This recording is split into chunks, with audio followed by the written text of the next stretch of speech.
So to begin with, let's create a new Godot project. We'll call it Flappy Bird. Let's create it in a build path.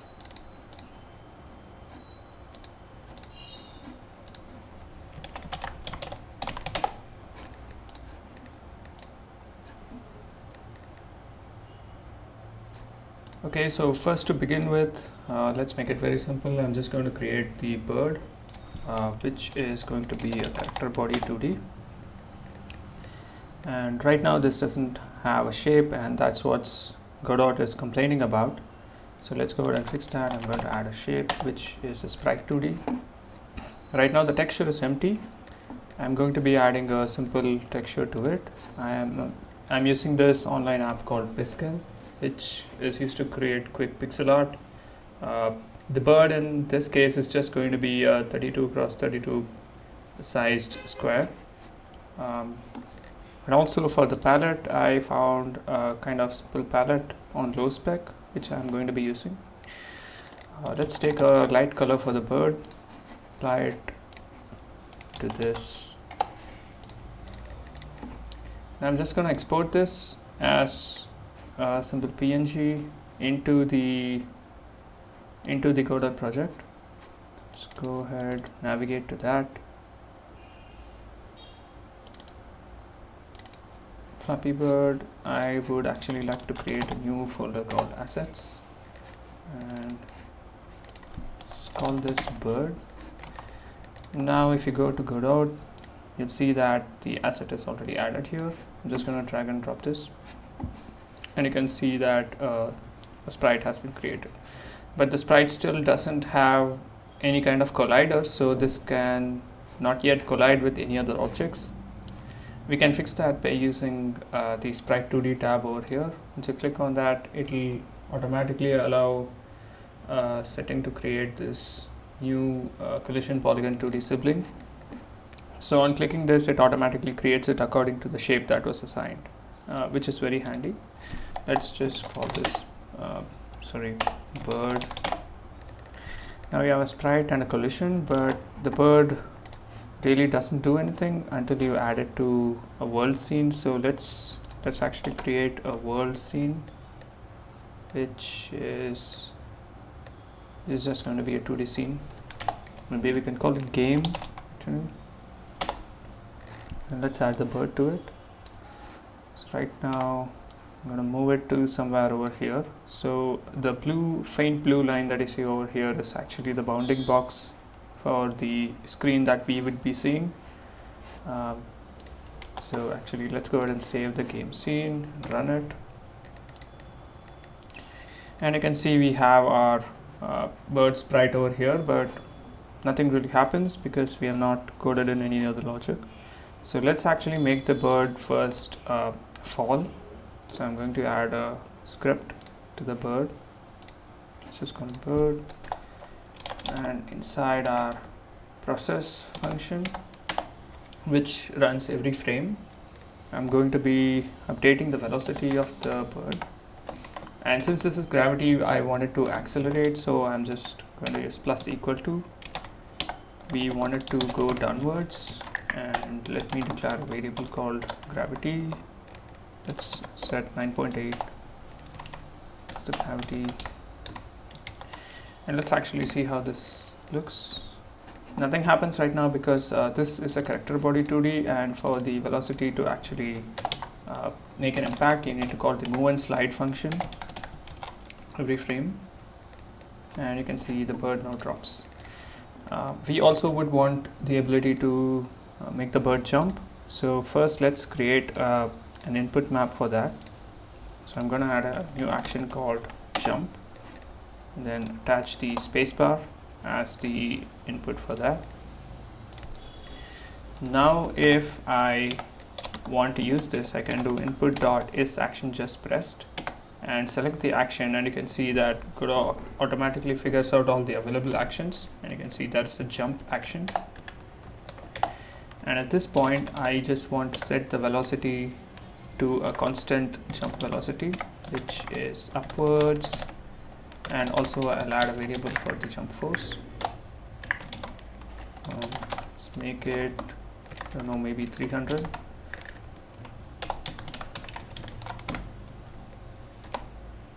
Alright, so I think that already looks pretty good. This looks pretty similar to how Flappy Bird might fly and fall. So alright, we have a simple bird logic, but now we are going to be adding some sort of walls so that the bird can attempt to avoid the walls and go through a gap. So first, let's go ahead and create a standalone wall, which in our case is going to be a static body 2D. I'm going to call it wall, and again we need to add some sort of sprite for it for Godot to understand what to render. We need a new texture for this, so let me go ahead and pick something pretty dark so that it contrasts with the bird. Let's use this to fill this. I'm going to yet again export this. I'm going to call it wall, and this is going to appear in Godot. Attach that to the sprite texture. And now the wall obviously can't be just a square, so I'm going to create a slightly elongated version of it along the y-axis. Let's maybe put 15. Yeah, I think that looks good. So this is just going to be one piece of the wall. So what we would need is two walls, one on the top and one on the bottom, and then a gap in between them. And what I'm going to do is I'm going to call that as a wall area, maybe, so that you distinguish it from an individual wall. So again, this sprite currently doesn't have a collider. Let's go and fix that by using the same button that we used before. And you can see it automatically detected the shape and it has added a collider around it. Let's save the scene. Now we need a new scene for the wall area itself, which can just be a node 2D. Let's call it a wall area. So this will have two walls, one on the top and one on the bottom. So add it, and maybe go to the wall area. I'm going to call this the upper wall. Let's duplicate it and create a lower wall, and we are going to move the lower wall a bit to the bottom, and we are going to leave a little bit of gap for the bird to be able to fly through. So let's quickly take a look at that. I think this looks good. So we now have a wall area scene, and let's go to the game and add a wall area. The wall needs to be somewhere over here, and let's go ahead and check this out. Right, so the wall is rendered properly, but obviously it's not moving. And in this, what we're going to do is, instead of moving the bird and making the wall static, in which case you would also have to code the camera to follow the bird along, or make the camera a child of the bird. We're going to make things simple. The bird is going to just go up and down in the same position, and the walls are going to move towards the bird. So what I want to do is I want the wall area, in fact, to move towards the left or towards the bird and then go off screen. So let's go to the wall area and attach a simple script to it, where I'm going to say move towards the left. So I would want the position to be moved to the left based on a move speed, which is again going to be a variable that I define over here. Let's maybe make it 200. I'm not sure how fast or slow this is going to move, but you get an idea.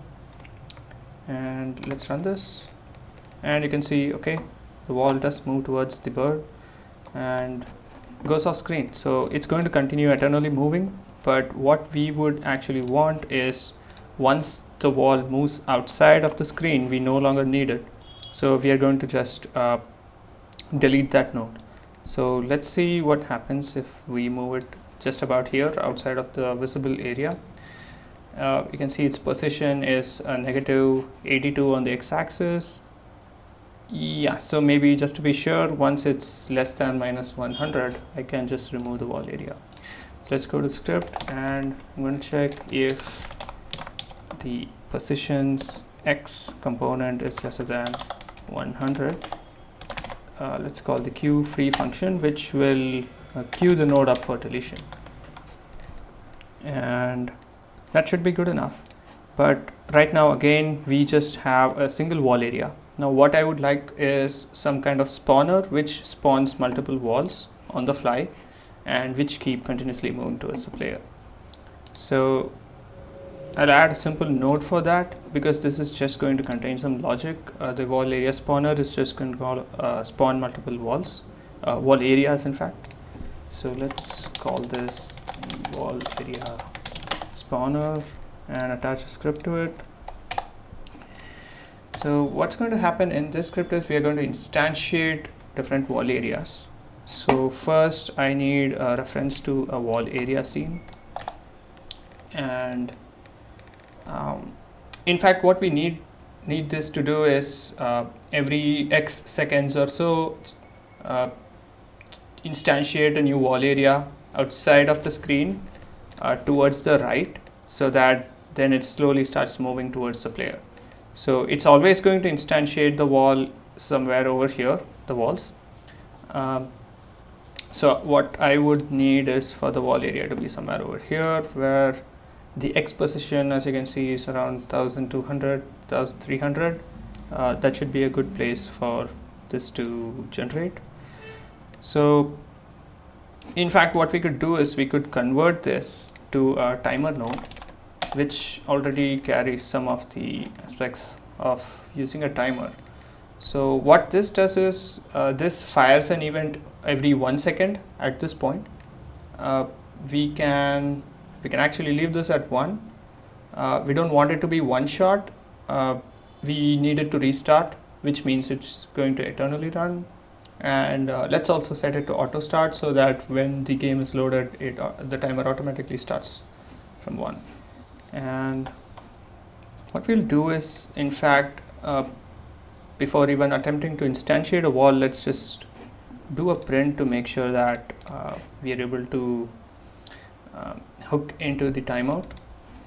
So let me connect the signal for on timeout from the timer to itself, and I'm just going to print instantiate wall area. Let's go ahead and hit play, and you can see every 1 second at the bottom in the console we are getting an instantiate wall area print command, which means whatever code we enter here, it's going to run after every 1 second. So at this point, let's go ahead and actually do the instantiation. So the instantiation just only works if you add it as a child to something. So I'm just going to add it as a child to the wall area spawner node itself.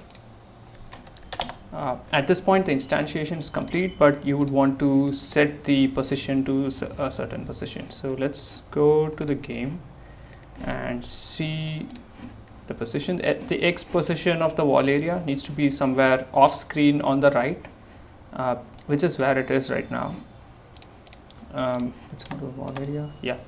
So as mentioned, the x component is somewhere around 1300. So let's set the wall area's position at the time of instantiation to 1300 on the x, and on the y, let's maybe for now just keep it at 0. And let's delete the first wall area that we have. I'm just going to go ahead and press play. Let's see what happens. And you can see every 1 second we have a wall area that's being spawned by the spawner, and seems to be at a decent space as well. But unfortunately, since we have not changed the y component of the wall area, all of the wall areas are going to be at the same height. We want this to be randomized, so let's go ahead and fix that. Actually, let's quickly add a wall area again here just for our reference. And as you can see, since this is the viewport area, if the gap is on the top, our wall is going to be somewhere, the wall area is going to be somewhere here. If it's at the bottom, it's going to be somewhere over here. Okay, so we are going to be noting the y values in both the cases. So if you can see this gap over here, right now the y value is approximately minus 180, and if it's at the bottom somewhere here, it's close to 200. So I think we can use those bounds. So first let's create a random height, which is going to be a random integer in a range starting from minus 180 to plus 200, and we will use that instead of 0 in our y component. Now if we try to run this, you can see that the y values are different, and hence the gap is at different levels. It's actually already pretty challenging, so maybe we'll need to adjust the gravity and the speed of the wall spawning. But nevertheless, right now, even if the bird collides against something, we are really not very concerned. We are not saying that it's colliding or causing any problems. So first let's detect the collision. This can be done inside the character body itself. So we should have a get slide collision count, and let's actually assign that to a variable.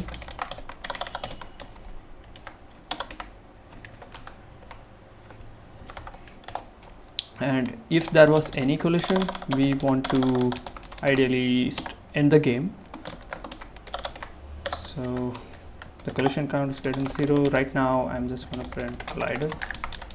Let's just quickly test this, and the hard-coded wall area now can be removed because we know that the spawner is working properly.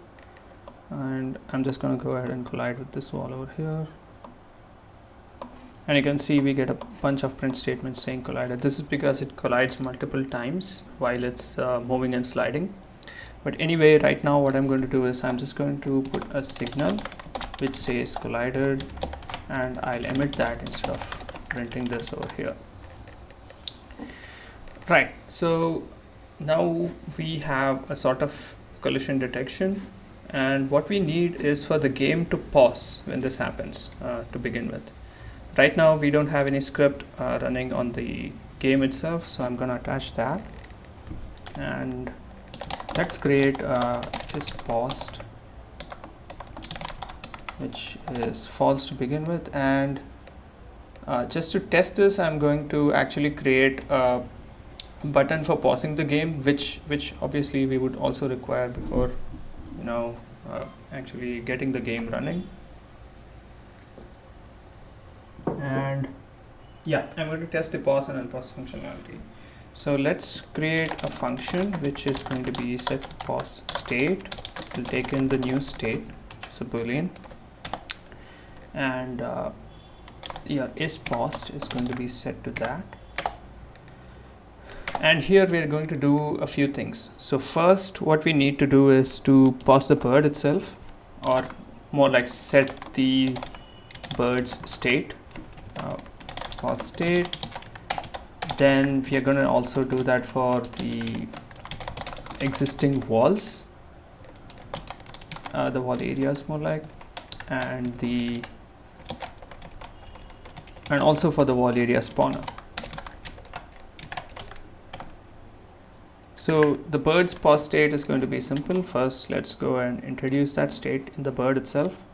So is paused is again a boolean which is initially false, and what you're going to say is in the process function which runs every frame, if it is paused, then just return, which means just don't do anything, don't respond to input, don't apply gravity or anything.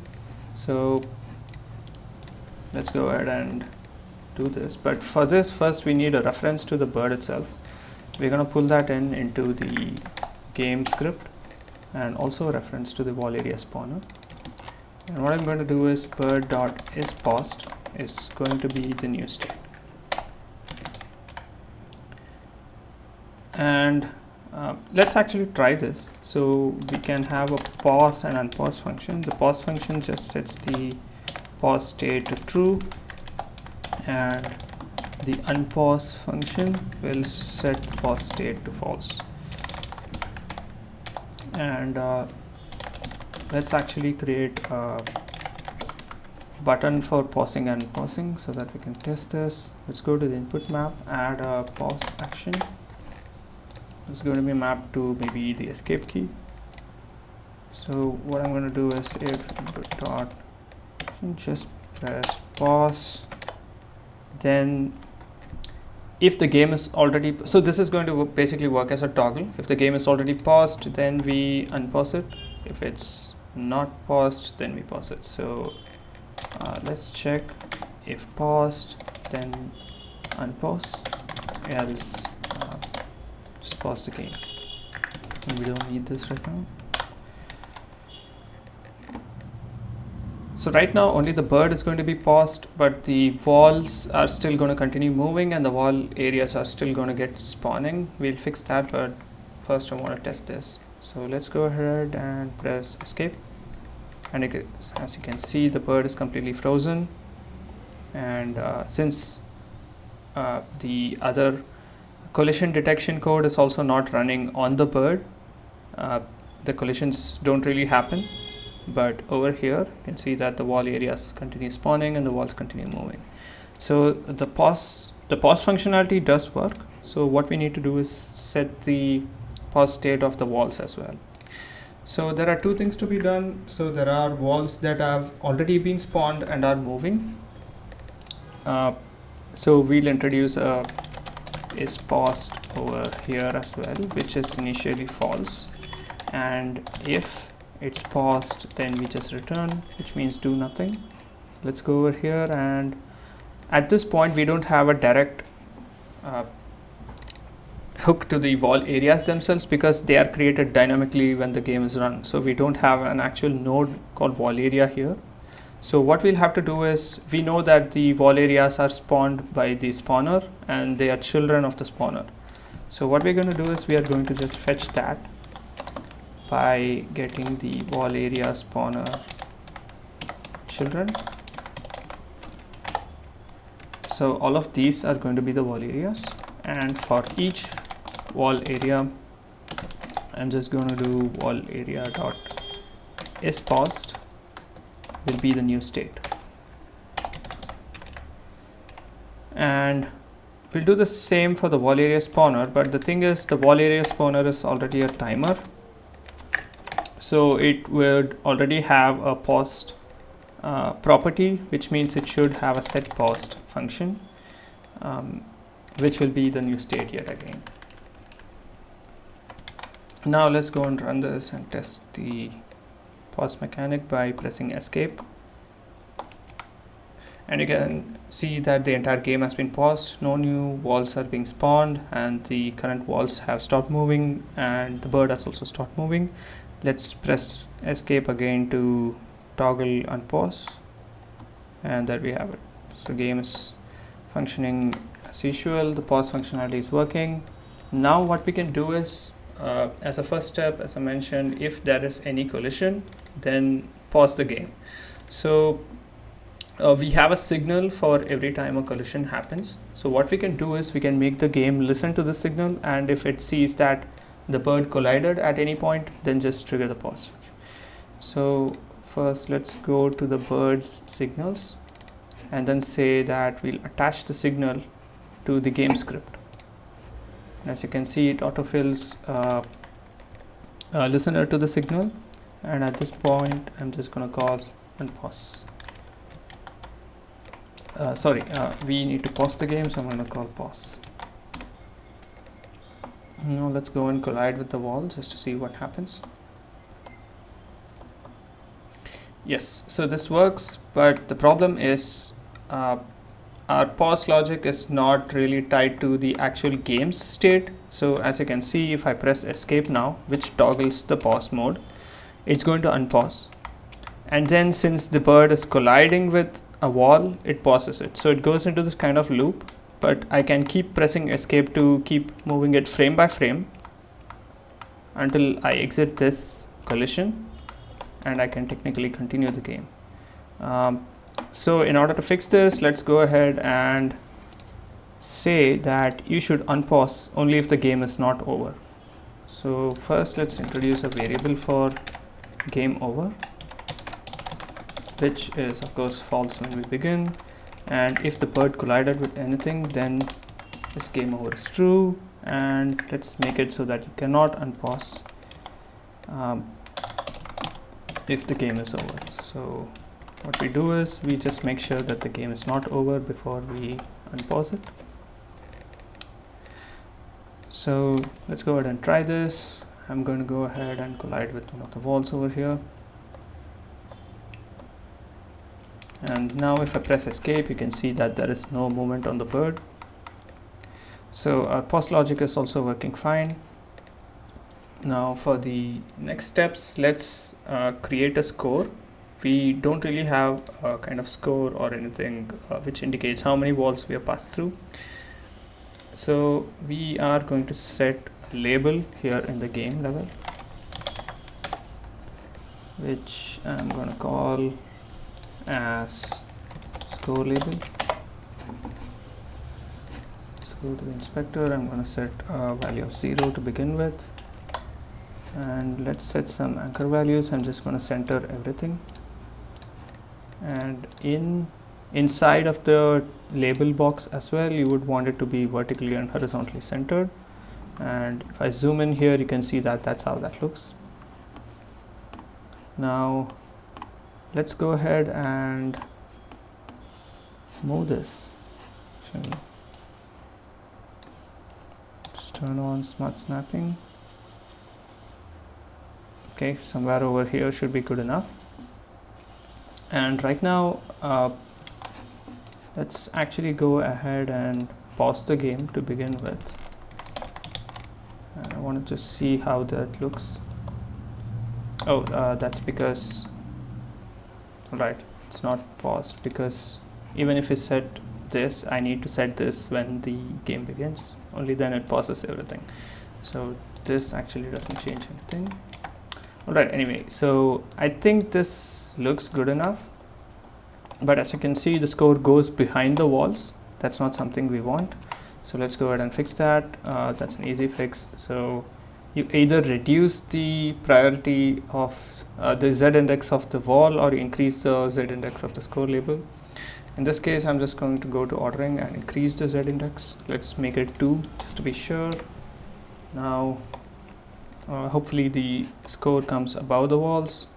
Okay, which it does, so that's good enough. Let's go ahead and change a couple of things about the score, which is first let's change the font and make it slightly bigger. I'm going to add new label settings here. Let's make this maybe 20 and get the game. I think that looks much better. Now we need a way to actually increment the score. So what I'm going to do is, inside of our wall area, the wall area scene in fact, so we have an upper wall and lower wall, but I'm going to have an area 2D, which is going to be useful for figuring out if the bird passed through or not. So let me add a area 2D, which is in between. The ordering really doesn't matter. This is just for good reference. And right now this doesn't have a collision shape either, which we are going to add now.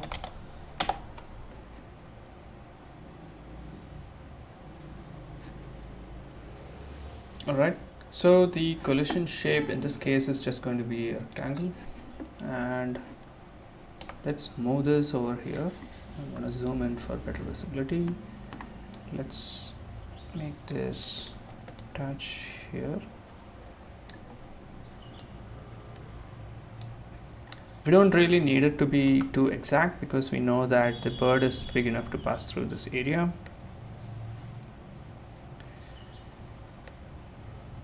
So let's actually make it slightly smaller over here. And I'm going to call this score area. Okay, so every wall area is going to have a score area in between. But how are we going to detect whether the bird actually passed through it? So for this, what I'll do is I'll add an area 2D to the bird as well. which is also going to have a collision shape, which is actually going to be the same as the collision polygon, but let's see. Okay, right now it did not auto match this. Let's see if I can. Okay, no problem. The thing is, I just need to make sure that this is aligned with these sides. Okay, now we have area 2D, which is going to detect if it hit any other area. As you can see here, we have multiple signals that this area emits, and one of them is whether another area entered this area. So we are actually going to use the area exited because we don't want to know if the area entered. We want to know when the bird exits this area. So let's actually connect that signal to the bird itself. And right now we know that the only other area that this can interact with is the score area, because we don't have any other areas. So what we can do is we can just emit another signal, past score area.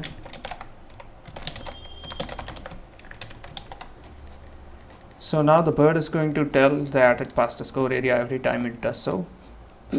But we need the game to increment the score. So let's go and attach this signal.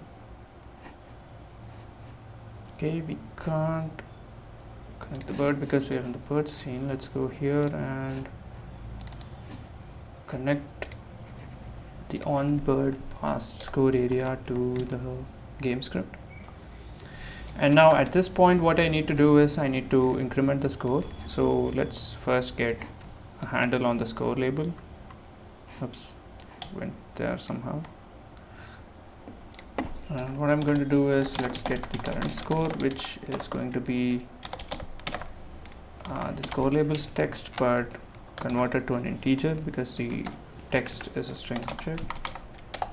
And then set the text to an incremented version. So current score +1, and then we also need this to be a string. So let's make this string, and this should be good enough. Let's see if we are able to properly capture the score. It's now 0, and as you can see, every time you pass through a gap, it increments by 1. The game ended here, so it did not increment more, but we passed through 3 volley areas and the score is 3. So this is working fine. Let's go ahead and do a couple more things. So some small things I would like to do are improve the visuals. So let's add a background now, which will actually be a sprite 2D. We'll call it background. It doesn't have a sprite texture. Let's go ahead and check from a palette. Maybe we'll take this.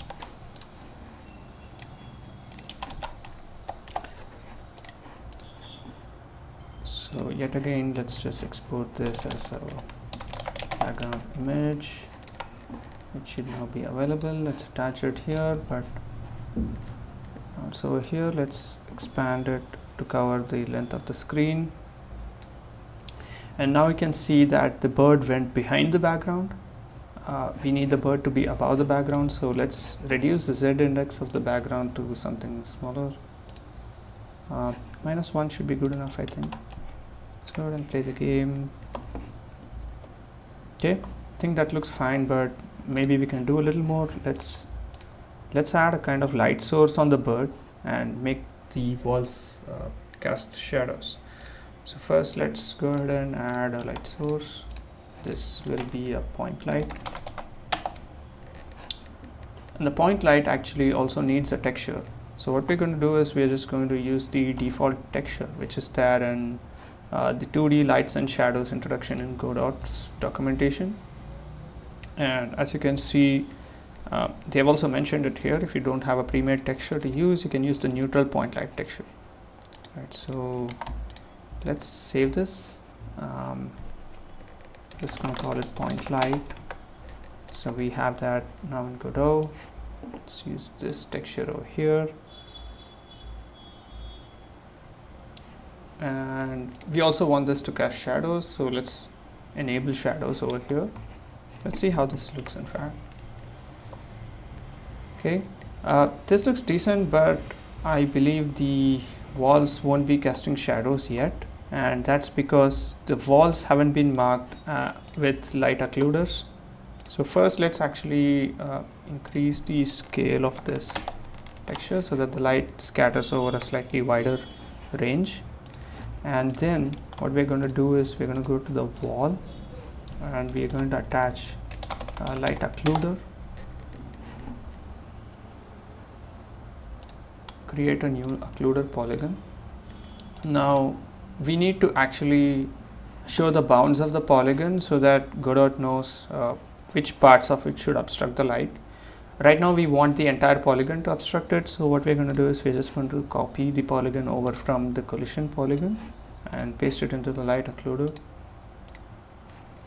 But then we actually scaled up the collision polygon, I believe. As you can see, the Y scale is 15, which is why the light occluder is right now only over here. So what we can do is we can also go over here and set the Y scale of this to 15. And now you can see it covers the entire wall.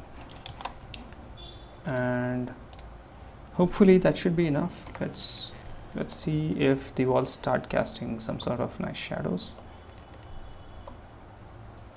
And as you can see, they do. You can see this shadow line over here. This looks pretty good. Let's also go and actually adjust the game's difficulty. Maybe we can make the wall spawner spawn slightly less often. Let's make this 1.2. This will give slightly more time in between the walls. Okay, it was bad from me. And also we don't really have a restart setup right now, which we will fix immediately after this. Okay, it is kind of challenging. Maybe we need the gravity to be slightly more and the jump height to be slightly more as well.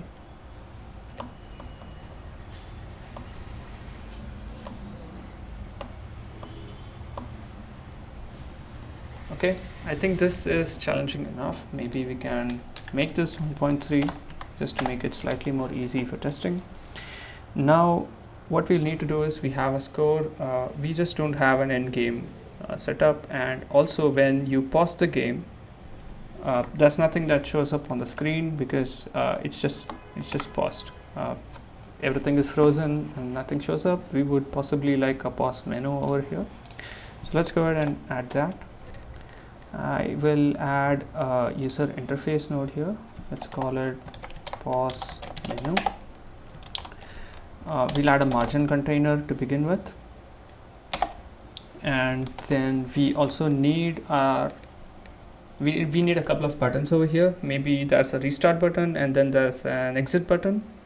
So I want the buttons to be on the top and bottom, so basically vertically oriented. So here is where you can create something called a VBox container. You can see this is a container that arranges its child controls vertically. So I'm going to have a button on the top which says restart and a button on the bottom which says exit to keep it simple. And let's actually add the buttons as children to these. This is going to be the restart button. Let's duplicate this. And this is going to be exit maybe. So let's also rename the buttons over here. Restart button and the exit button. So let's save the pause menu, add it to the game, and let's move it somewhere closer to the center. I think we would also need to scale this a bit. Maybe that is good enough.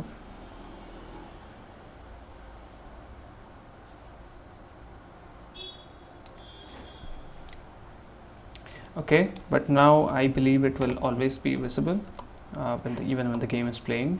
That's something we don't want, so let's set the default visibility to be off. And what we will do is, in our game script, based on whether we pause or unpause, we will set the visibility. When the game is paused, we want the pause menu to be visible. So again, let's get a handle to it. Just give me a second. Over here, and we are just going to say dot.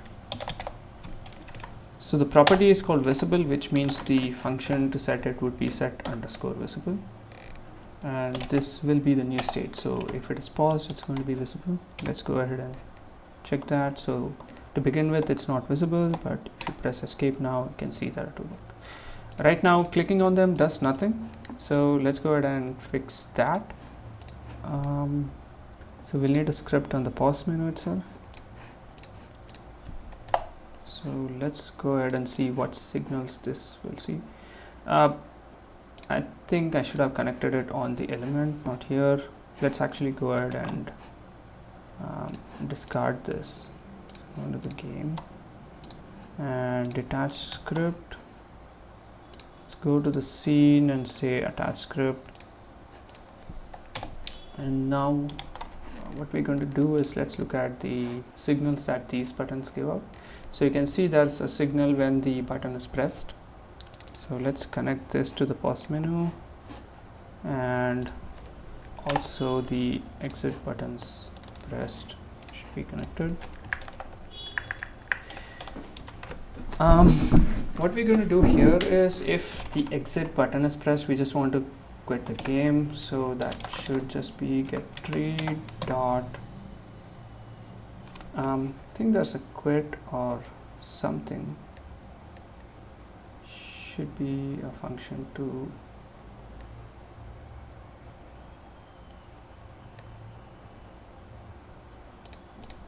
see what this does. Quits the application. Okay, I think this should be good enough. Let's go ahead and test that. So I'm in the application, I press escape, click on exit, so it exits. So the restart requires slightly more logic, so I would like the restart to be done on the game script, but since we want it in the game script, I need to send a signal from the pause menu to the game script. So let's go ahead and add a signal. The restart pressed B.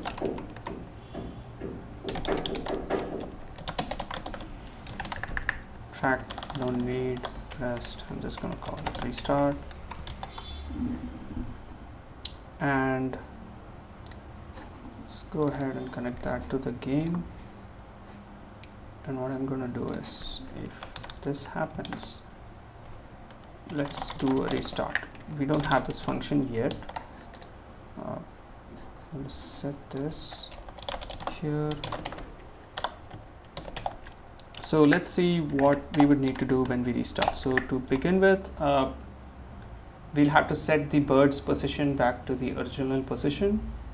Then we would need to clear all existing walls, and possibly set the wall spawner's timer back to the beginning.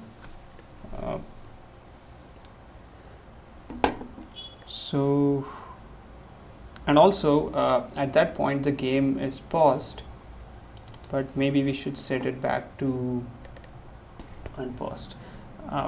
Something that can be figured out, but let's go ahead and first set the bird's position. So right now we don't have any kind of hook to the bird's original position. So what I'm going to do is, when the bird is instantiated, I'm going to set an original position, which is a vector 2, and we're gonna set this to the current position of the bird, and the same with the bird's velocity, which is actually just 0 to begin with. So I need to go to the game script and say bird dot see the velocity is going to be the bird's original velocity. Actually, it was the original position, I believe. Yeah, this is actually position, and the velocity is just going to be 0 because that's where it starts. Also, we'll clear all existing walls. So we'll use the same code that we used to pause them. So get all the walls, and here what we're going to do is we're just going to delete all the wall areas and see if the spawner has some sort of reset. Stopped, one shot, paused.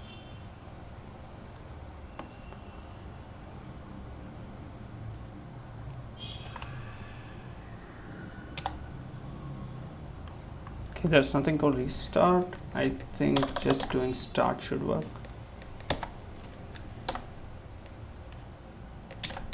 Okay, let's try this. So I'm going to go all the way maybe to the bottom out here, or actually let's go over here. Let's restart. So there are a couple of things to be fixed. First, after doing the restart, the pause state needs to be set to false so that we immediately start.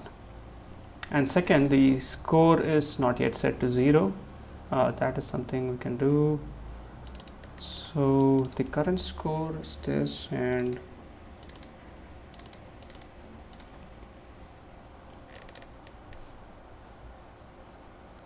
all we need to do is just set this to 0.